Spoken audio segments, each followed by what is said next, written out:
Bismillahirrahmanirrahim. Ol bir tora adamlar iki Huday fakir, Huday giday, biz bay deyip diýerler.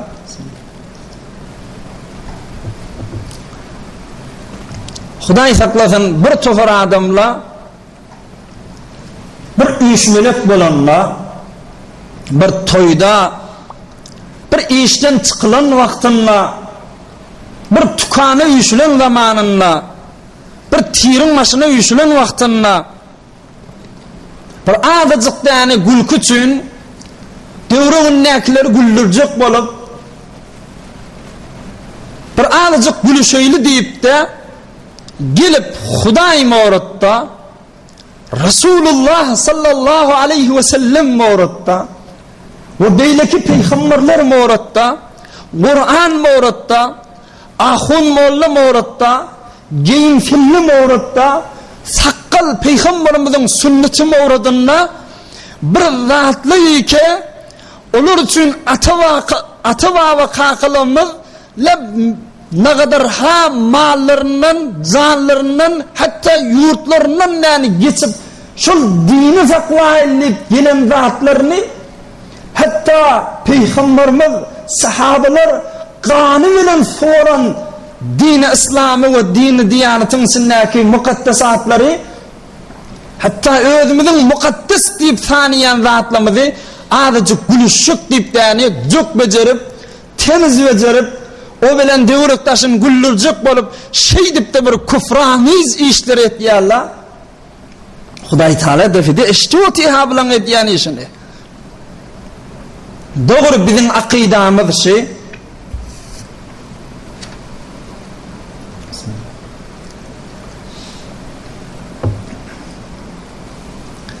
Men hazala bi şeyin fihi zikrullah azze ve celle أو القرآن أو الرسول صلى الله عليه وسلم فقد كفر. Her bir adam devreğini gülüştürecek bolup da şoky etse bir zatlar bilen ki Allah'ın gurrunu var şoň içinde.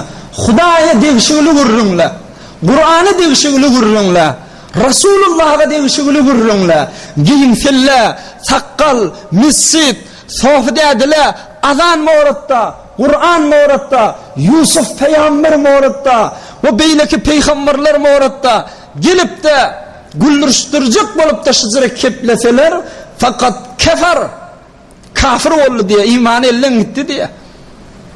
Bir az gurrunda gelip imanın çalışmalı bir gülk üçün bir 5 daqiqa hoş geçirecek bir yani yoldaşlan güldürecek deyip imanı ellen vermeli. Hazret misin Müslüman ne valla? Aya kaçmalı zat demiş zatlardan. Hazreti Yusuf'tan bir tofor ala nebiyyina ve aleyhissalatu vesselam'dan cökler ve tenizler, peyametler ve SMS'ler edip de birbirine yol geçirip durmalı. Hazreti Nuh Nebiyullah'dan ve beyleki peygamberlerden dinin hemme mukaddesatı zatlarından hatta film oynap namazı maskara edip mescidi maskara edip şu zatları da yani oynap da film becerip şunu birbirine bluetooth etmek imanın gitmek hatarı var Müslüman da valla. Hatta şu kızın içinde kovgulasın başka da tapmadık yani gülüşük bolsan gurrunken güldürecek de olsan gurrunken aydılar her bir başka gurrunlardan ama din mevratta dilim yarmada bir oğlullun mirsay diye men bir işleyen yerimizde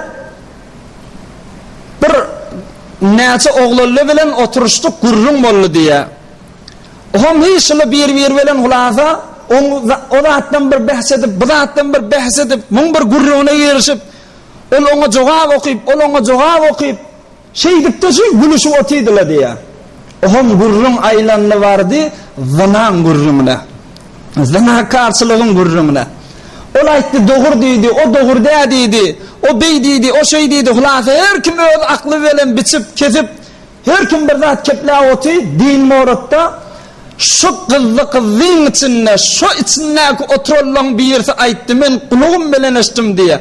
Ey baba zınana peygamber ne çevirdik ediptir dedi. Huday saklasın, nauzu billah. O biedepçiliği, o gustahini kim getirmeyecek bolup o zınana peygamber ne çevirdik ediptir dedi diye. Amma men ondan ayttım, ey näme dip sen buğurun ağlayan? Näme dip bizir bidirek kefağdın alayan diyemde, ay kızın içinde aydattırın diye, dedi diye. Yenilecek vaxt hiç bulmadık yala gitti diye. Amma Müslüman ne valla? Allah Teala Kur'an-ı Kerim'de aydiye, وَلَئِنْ سَأَلْتَهُمْ لَيَقُولَنَّ اِنَّمَا كُنَّا نَخُوذُ وَنَلْعَبُ. Peygamberimizin zamanında bir neyse adamlar Hudayı ve Kur'an'ı maskara ediptirler. Peygamberimiz aydıptır, siz kafir oldunuz, imandan çıktınız deyiptir. Hudayı ve Kur'an'ı maskara edenliğiniz sebepli. Oğum şöyle gelip bağışla deyiptirler. Huday Teala aydiye, kavgulasın. Eğer ey Peygamber sallallahu aleyhi ve sellem şöyle adamlardan sorasan, ne mi deyip şızırı kuframiz, kipleri ağzı alyanız deysen, لَيَقُولَنَّ اِنَّمَا كُنَّا نَخُوذُ وَنَلْعَبْ. Ola aydarla, ey ya Resulallah bize bitir çümüptük gurrunun içine, نَخُوذُ, bitir kızışıptık, kızıp kelle öçüptü, وَنَلْعَبْ, yönü oynaydı otuyorduk, yönü gülüşü otuyorduk, ay şu kızın içine ayda attırın, bilme attırın hep aydarla diye. Kul ebillahi ve ayatihi ve rasulihi kuntum testehziun. Ey Peygamber ayet şolana deyiptir. Aya Allah bilen, Allah'ın ayetleri bilen, Allah'ın Resulü bilen oynatıyorsunuz mu siz deyiptir. La ta'tadiru kad kefertum ba'de imanikum. Sizin uzrunuz kabul değil. Siz iman getirenizden sonra kafir olan insan deyiptir Huday Teala. Sizin uzrunuz kabul etmeyen, yani kızın içinde ayttık, oynadık ayttık, şohi veren ayttık, çınımız veren dedi, devremizde güllürcek bol ayttınız. Billahi ve ayatihi ve rasulihi kuntum testehziun. Aya başka vurrum tapmadınız mı diye Huday Teala. Aya inni gelip Allah bilen şohi etmeli mi? Allah'ın ayeti bilen, Resulullah bilen gelip maskara edip de şohi etmeli mi? Aya şunları şunları bir edepçilik etmeli mi? La ta'tadiru. Uzunuz kabullenliktir Huday Teala. Kad kefertum ba'de imanikum. İmanınız hiç valli. Gidin yamaşkap iman getirmezseniz ünki tamam okuyun namazınız, tutun aradalınız, gelin mescitleriniz, sanan tesbihliniz, birin sadakalınız, himmeciği hiç puç valli, kafir valliniz deyiptir. Şohidat değil, gelip de bir azıcık gülüşecek deyip, namazın maskara edip oynanan temizleri bulutuz etmeyin guşilimize, yol vermeyin. Bir direkt esimizi peyamekleri din muhuratta oynaşmayın. Ol bir mukaddesatını değil ki, öz atama ve kalkılımız canlarını geçittirler. Neçaha mal yurtlarını geçip kaydıptırlar. İnni öyle bir azıcık gülüşecek bahanesi bilen bu ürünleri yeniltmeyin, bir yedirçiliğe girmeyin Müslüman ne valla. O da yaradan muhuratta, onun Resulü muhuratta, rahmetellil alemin olan, bir dünyada ve ahirette gerekli adamımız olan, onu yani şızra kiçeldik koymalı mı? Hatta görün, Evliyaullah adamla, Huday Teala'nın dostları, Huday muhuratta edepleri ne kadar kelmiştir.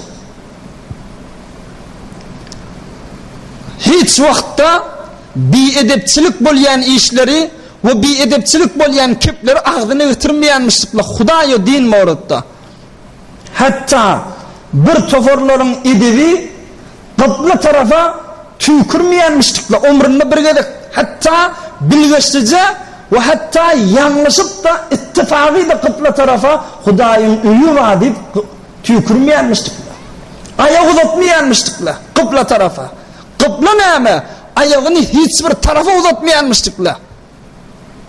Hatta Awliyaullohning mirsaydiye 20 yıllap bilyen şu 20 yılın içinde bir gedek ayağımı uzatıp gören ne aldirniptir. Çıkıplak, çı başka bir yerek.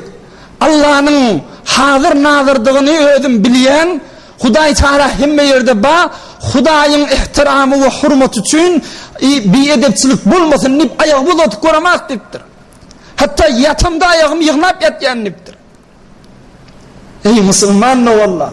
Bulan yerde yankı gülüş çok bolup yoran adamın yerde. Hudaya fakir deyip, Huday giday deyip Yahudi ile yalak ayaşılı da şu form değil mi? Peygamber'e nağıt olukun tohmet o tevhin nağıt bir habis vaadi Peygamber'e gel söylemeli yönü öyle kefini de yani kefinine utturmayacak bolup taraftan kalışmayacak bolup. برای مشاهده ویدیوهای بیشتر به کانال یوتیوب سخنرانی های علماء ترکمن سر بزنید، مشترک بشید و منتشر کنید، اجر ببرید.